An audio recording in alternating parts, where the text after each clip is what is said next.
é um documento oficial do Comitê Judiciário do Congresso dos Estados Unidos, exclusivamente sobre o Brasil. E em um dos casos, o relatório diz que o regime brasileiro chegou a enviar ordens para plataformas como o X, mandando derrubar postagens que elogiavam o presidente Donald Trump e criticavam Joe Biden e a USAID.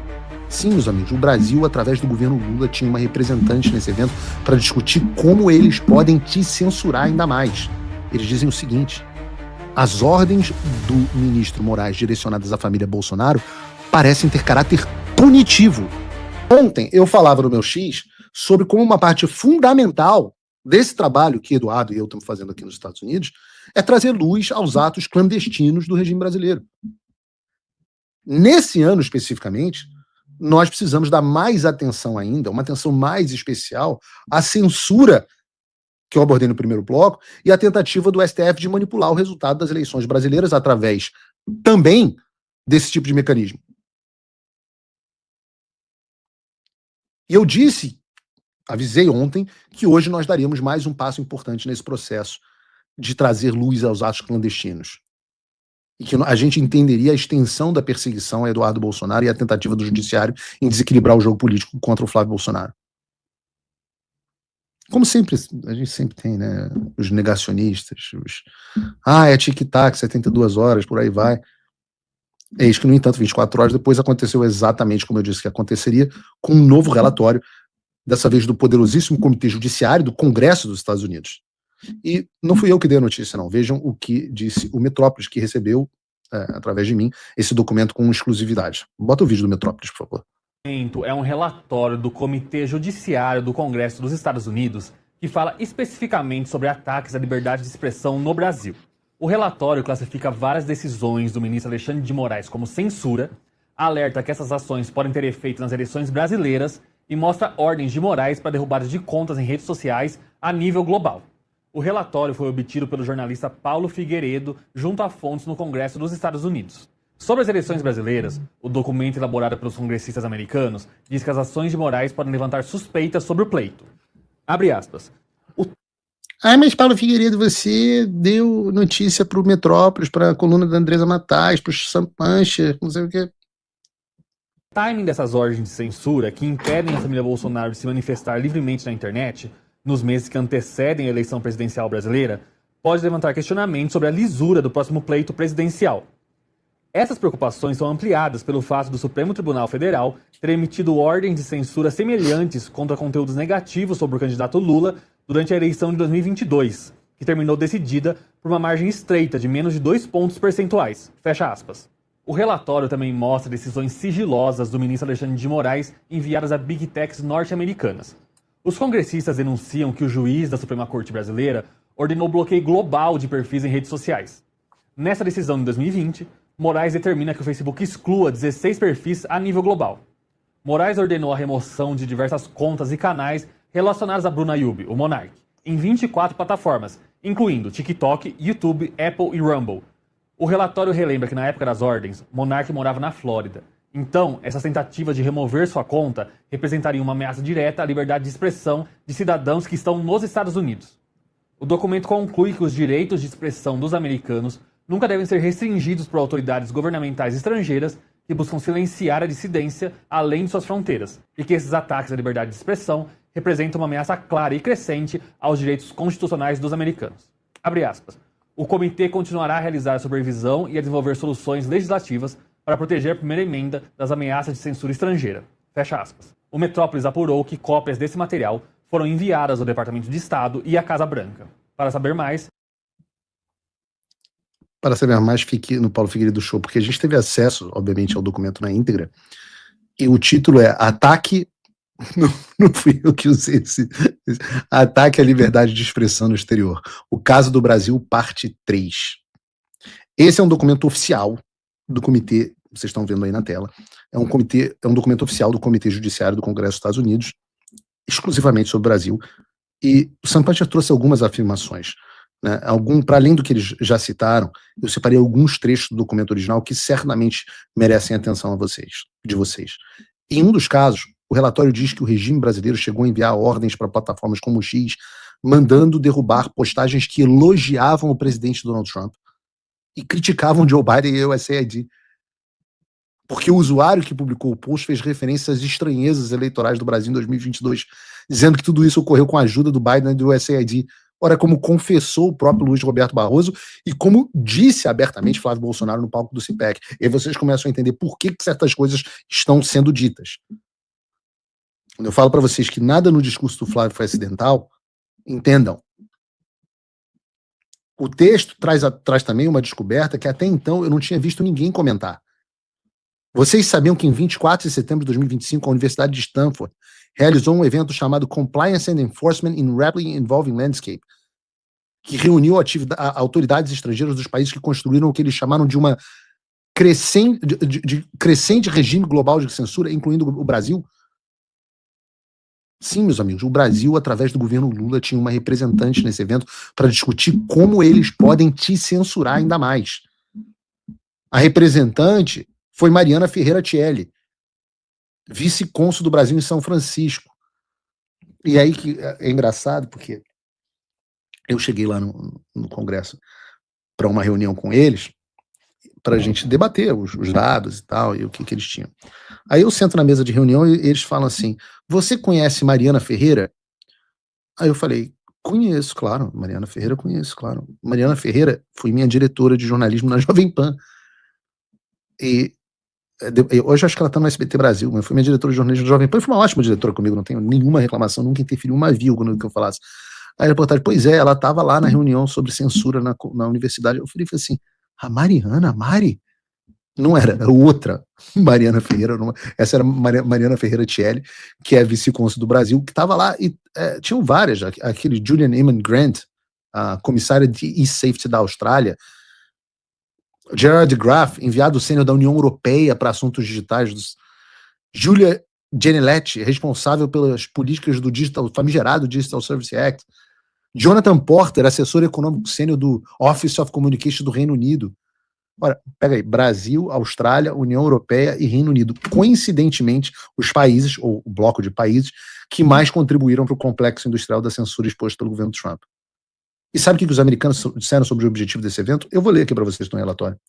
O propósito ostensivo do evento era reunir formuladores de política pública, acadêmicos e experientes especialistas do Vale do Silício para discutir o estado da conformidade da fiscalização das regulamentações existentes relacionadas à confiança na segurança online. Na realidade, essa mesa redonda reuniu autoridades estrangeiras que visaram diretamente minar a liberdade de expressão americana e representam uma séria ameaça à primeira emenda. Reparem no que está sendo dito no relatório. Nós estamos descobrindo que o Brasil, no governo Lula, participou de um evento nos Estados Unidos cujo intuito era cercear a liberdade de expressão no mundo, não só no Brasil, como no Reino Unido, na Austrália, etc., influenciando inclusive os Estados Unidos. E aí a gente começa a entrar no terreno. Flávio Bolsonaro quer uma interferência americana. Olha o governo Lula mandando gente para interferir nas nossas eleições através da censura, porque essa é a pauta significativa, a parte eleitoral. Há poucos anos ninguém sabia o que acontecia no Brasil. Ninguém fazia ideia do que ocorreu nas eleições de 2022, da censura que a direita sofreu, e como é que aquela eleição completamente foi parcial em favor do Lula. Ninguém tinha acesso às ordens secretas do Alexandre, até que este mesmo comitê, que foi o comitê dos Twitter Files, começou a divulgar as ordens dos Alexandres, as ordens alexandrinas. E o que os congressistas dizem nesse relatório? Aspas. O irmão mais velho de Eduardo Bolsonaro, Flávio, é um dos principais candidatos à eleição no Brasil, com pesquisas mostrando que ele e o atual presidente brasileiro, Luiz Inácio Lula da Silva, estão virtualmente empatados às vésperas das eleições de outubro de 2026. Diz o relatório, não sou eu.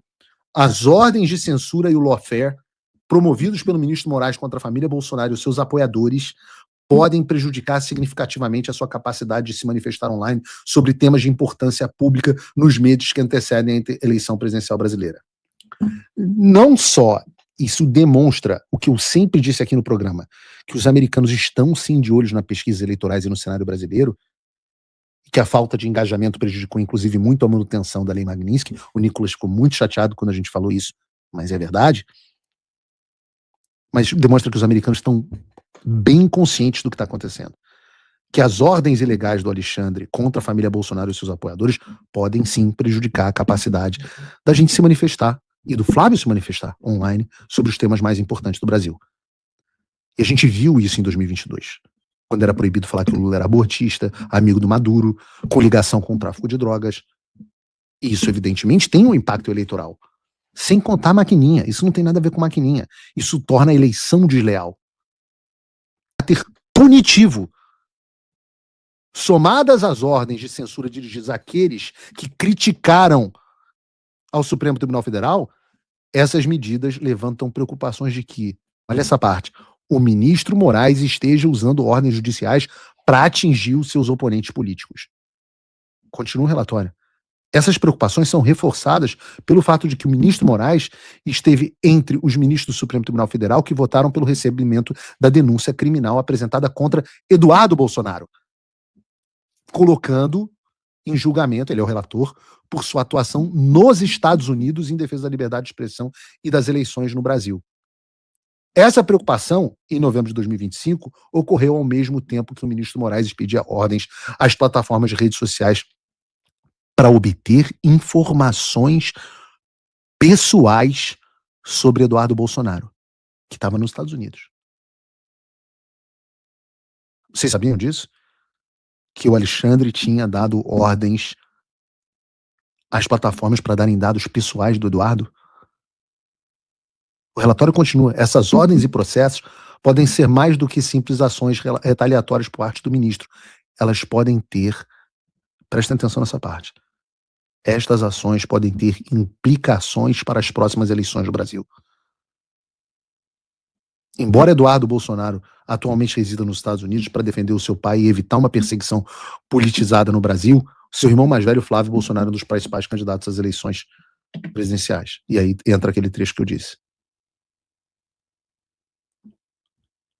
Faz um momento dessas ordens de censura contra a família Bolsonaro, que impedem a família de se manifestar livremente online nos meses que antecedem a eleição brasileira presidencial, pode levantar questionamentos sobre a lisura.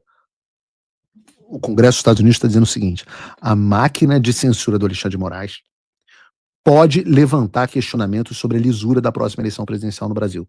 Eles continuam. Essas preocupações são ampliadas pelo fato de que o STF expediu ordens de censuras semelhantes contra conteúdo negativo contra o Lula durante a eleição de 2022, que acabou sendo decidida por uma margem estreita de menos de 2 pontos. E essa é a parte mais importante. As ordens do Alexandre sobre o Jair, o Eduardo, o Flávio, não são ordens legais, são ordens punitivas para prejudicar adversários políticos. E isso pode ter implicações para as eleições de 2026. O que o Flávio pediu no seu discurso no CPEC? Que queria liberdade para o povo se expressar e queria eleições limpas. O que 5 dias depois o relatório do Congresso dos Estados Unidos diz? Que há um perigo das nossas eleições não serem limpas e nós não temos liberdade de expressão, como não tivemos em 2022. Flávio e Lula estão empatados na pesquisa, e aí você vai lá e impede o Flávio, ou o grupo político dele, o próprio Jair Bolsonaro, o maior fenômeno das redes sociais no Brasil, está proibido de usar redes sociais. Proíbe de manifestar sobre diversos assuntos que podem favorecer e prejudicar o Lula. Que eleição livre é essa? Eu repito, a gente já viu isso em 2022. Qual era a diferença? A diferença é que em 2022 o Congresso americano não sabia nem que o Brasil existia. Pelo contrário, em 2022 o Congresso era de maioria democrata e o Congresso estava aprovando resolução para que nós não questionássemos o processo eleitoral.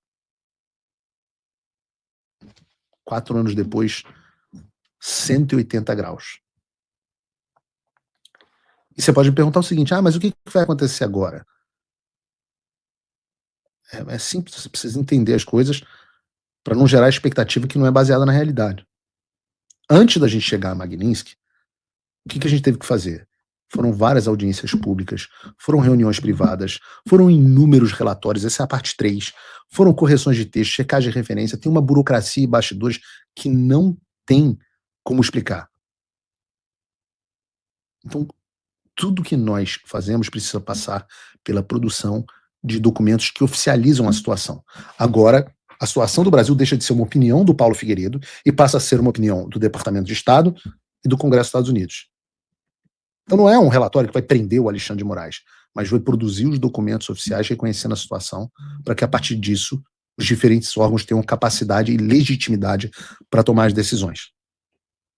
Existem impactos imediatos, né? O primeiro deles é que a ditadura brasileira não consegue mais se esconder. E eu digo isso aqui, Alexandre, eu ainda não tenho condições de te prender ou de te impeachmentar. Eu ainda não tenho essa capacidade. Mas eu tenho, graças a Deus, a capacidade de fazer com que todos os seus sigilos de ordens clandestinas sejam expostos para todo mundo. É melhor hoje, Alexandre, você emitir ordens abertas ao público. Porque as suas ordens clandestinas, eu vou trabalhar para que todas sejam expostas.